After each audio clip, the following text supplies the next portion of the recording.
Dans cette vidéo, brisons le mythe selon lequel la beauté, la séduction, le succès sont liés à l'apparence. La vraie séduction vient d'une femme qui s'assume, qui ose, qui vibre, qui rayonne. Bonjour et bienvenue sur ma chaîne YouTube. Je suis très heureuse de vous retrouver aujourd'hui dans cette vidéo. Merci à toutes les nouvelles abonnées qui ont rejoint cette chaîne. Merci infiniment. Très rapidement, je me présente pour celles qui ne me connaissent pas. Je suis Catherine, coach et thérapeute et j'ai surtout à cœur d'aider les femmes à retrouver ou à gagner en confiance en elles, en estime d'elles-mêmes, à se réaliser, à oser se réaliser davantage et de ce fait à devenir plus charismatique. Et dans la vidéo d'aujourd'hui, nous allons parler de beauté. Pour certaines d'entre nous, depuis l'enfance, on nous a appris à plaire, à surveiller notre corps, notre poids. Aujourd'hui, les réseaux sociaux nous imposent une véritable tyrannie de l'image. On assiste à une surenchère de beauté, de richesse, de vie de rêve. Et donc avec le travail digital, les filtres, n'est-ce pas, on peut tout modifier, tout retoucher. Amincir un corps, augmenter la poitrine, avoir des fesses bombées, des cuisses fuselées, des lèvres pulpeuses, un nez aminci, des pommettes plus hautes, etc. Que sais-je. Et évidemment, 80% des jeunes filles aux USA utilisent des filtres dès l'âge de 13 ans. Il n'y a jamais eu autant de chirurgie esthétique chez les jeunes femmes. On se clone, on se ressemble. Dans certains pays comme en Corée, vous le savez sans doute, 48% des jeunes femmes de 20 ans se sont déjà fait faire de la chirurgie esthétique et le physique opère comme une véritable dictature à l'embauche notamment. En Chine, je me souviens très bien, que ce soit à Shanghai ou à Pékin, on voyait fleurir de nouveaux centres esthétiques à tous les coins de rue, un peu partout, dans chaque quartier et de plus en plus. Les jeunes femmes donc finissent dans ces pays souvent par se ressembler, alors que nous devrions au contraire célébrer la diversité et l'unicité de chacune d'entre nous. C'est ce qui fait précisément toute la richesse, n'est-ce pas, de l'humanité.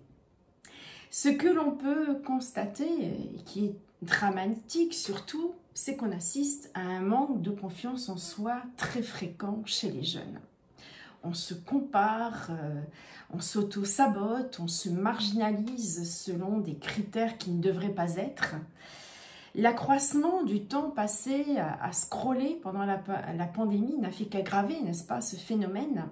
La pression sociale des médias sociaux, la tyrannie des influenceuses à un âge où on est justement très vulnérable est terrible. On cherche aussi à nous manipuler par ce biais. Les médias sociaux peuvent devenir une addiction au même titre que l'alcool et la cigarette. Des études ont prouvé que les jeunes qui passent le plus de temps à scroller sur les réseaux sociaux peuvent souffrir davantage de dépression que ceux qui en sont moins dépendants.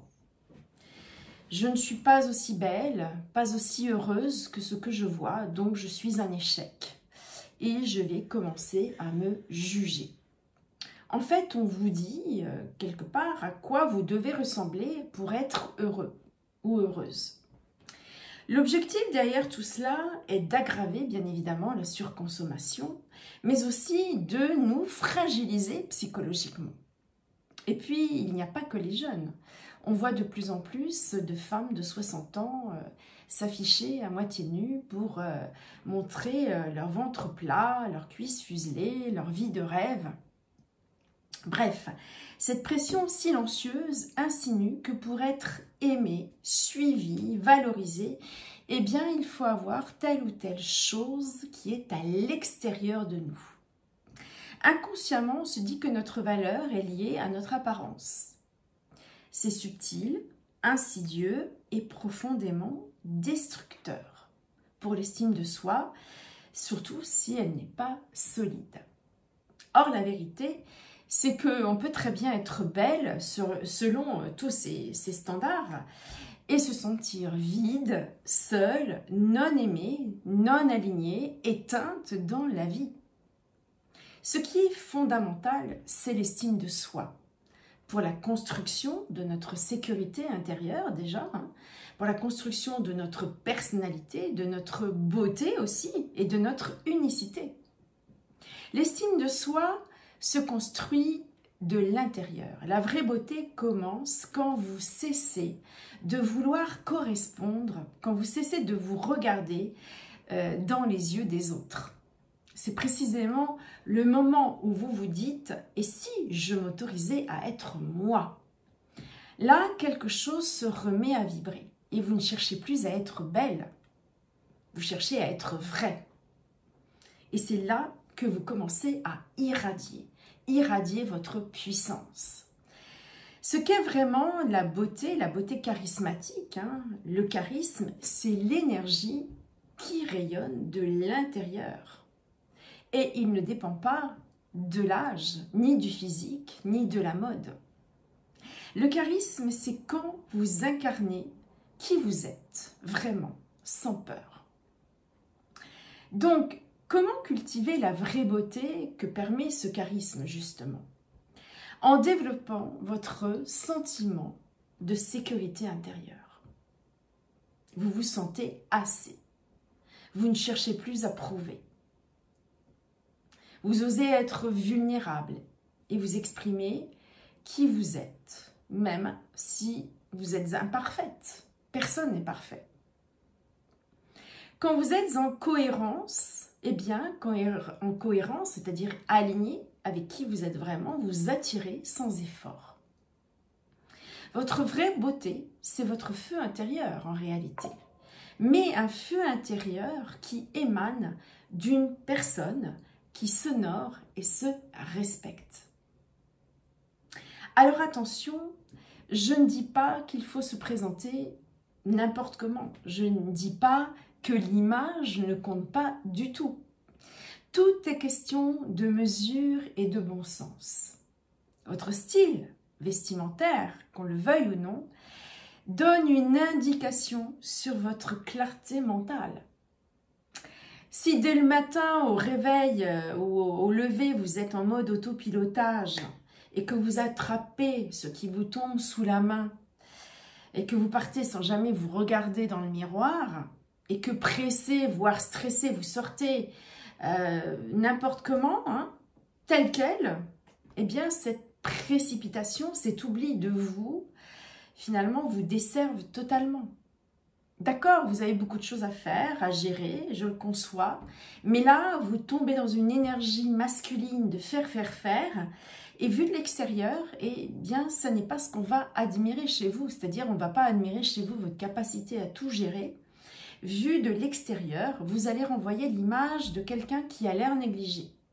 Et les autres vont instinctivement se baser là-dessus, sur l'image de quelqu'un qui n'est pas du tout au contrôle de sa vie. Par ailleurs, ne jamais se regarder dans le miroir va souvent avec un manque d'estime de soi. Être négligé est l'indicateur d'une personne qui s'oublie et qui manque d'estime d'elle-même. Donc il y a un juste milieu à trouver entre basculer dans le superficiel et renvoyer l'image de quelqu'un qui se néglige. C'est une question d'équilibre, au même titre que l'équilibre que vous dégagez en étant aligné. Ce que je dis, c'est que l'image ne doit pas diriger notre vie. Elle ne doit plus être un masque, ni un camouflage ou une prison. Mais prendre soin de soi, se mettre en valeur, est un acte d'amour envers soi-même. Seulement, quand ça devient une obsession, un critère de légitimité ou une condition pour oser s'exprimer, alors oui, là, non seulement on s'éteint, mais cela renvoie une image limitante de vous. Une femme, de la même manière, une femme qui passe son temps à soigner son look, envoie également le signal d'une femme qui manque d'estime d'elle-même, en réalité. La beauté commence de l'intérieur, puis on choisit de l'exprimer à l'extérieur, en conscience, pas par obligation. Un style soigné, aligné avec votre personnalité, dit indirectement « je sais qui je suis alignée et en harmonie ». Je m'habille comme ça parce que je me sens bien et je sens que cela me convient. En résumé, pourquoi certaines femmes avec des traits ordinaires ont-elles cette capacité à faire tourner les têtes? Eh bien, ça n'est pas leur visage qui attire, c'est ce qu'elles dégagent. La beauté, d'ailleurs, peut être froide. Elle peut être peu attirante parfois. Elle peut être temporaire également. Elle évolue avec l'âge et les épreuves de la vie. Mais le charisme parle, vibre, touche et il perdure. Quand vous êtes charismatique, vous l'avez pour toute votre vie. Ce que les femmes séduisantes ont en commun, ce n'est pas leur taille, ni leur peau, ni leur âge, c'est leur présence, leur assurance, leur magnétisme intérieur. Elles sont connectées à leur corps surtout. Elles assument leurs désirs, leurs émotions, leur voix. Elles ne cherchent pas à plaire. Elles se plaisent d'abord à elles-mêmes. Elles sont libres et ça électrise. La séduction n'est pas un artifice, c'est une fréquence, une vibration. Ce qui vous rend séduisante, c'est votre lumière.